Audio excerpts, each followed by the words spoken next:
Hey internet, how's it going? Digimon Adventure Tri.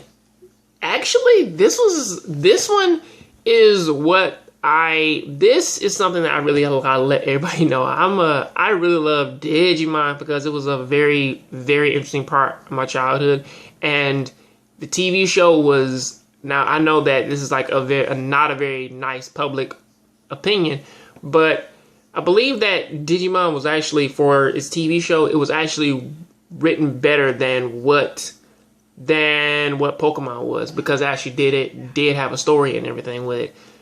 And also, Digimon could fucking talk. So, but looking at this one though, this one takes place, it seems to take place around the second season of Digimon, except for instead of you following Davis, Jolie, and that other kid, the small little quiet Chinese boy, instead of you talking to them, instead of it following them, it follows the original cast and what's going on in their lives. Joe, Matt, Sora, Izzy, Joe, Mimi, and TK, and also Kyrie. This first one is pretty much who you're following, and apparently apparently they're all living their lives normally, doing pretty much average shit and just enjoying themselves. Ty is doing soccer, Matt has his band, TK's being supportive along with Kyrie.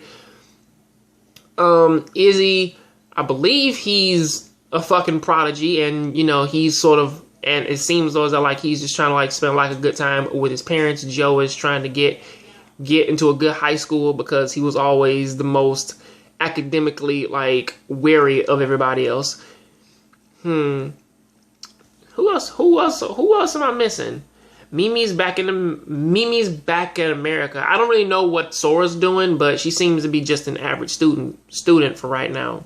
So yeah, that's pretty much everybody. Aside from that though, it's everything else is pretty much just going normal as always until random digiportals start actually opening up around the town, and then that first big ass bug in which that they had to fight when they first got into the digital world, until that fucking thing, it actually comes out and it's actually terrorizing the town.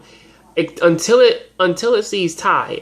At that point, it tries to fly at him and then attack him, which the very first cool moment in this series happens to where that Agumon just sort of just teleports the fuck out of nowhere, and of course after that it transforms into Greymon and the battle begins. Sadly enough though, it doesn't necessarily seem as though sadly though, or at least sadly, it looks as though is that they can't go into their higher forms. It's just that they can go into their first evolution. So that's something that did sort of come off to me. But then I was thinking about it, was they don't have crests anymore. They don't have, Matrix they don't have the warp digivolutions anymore. So that is something to sort of worry about. But other than that though, it's this is a wonderful start to a series in which that I wanted way back when the first one ended, because I really wanted to see them. I really wanted to see more of these characters. The only problem that I'm sort of having with this is the fact that now they don't call Ty. They use his full name, Taichi.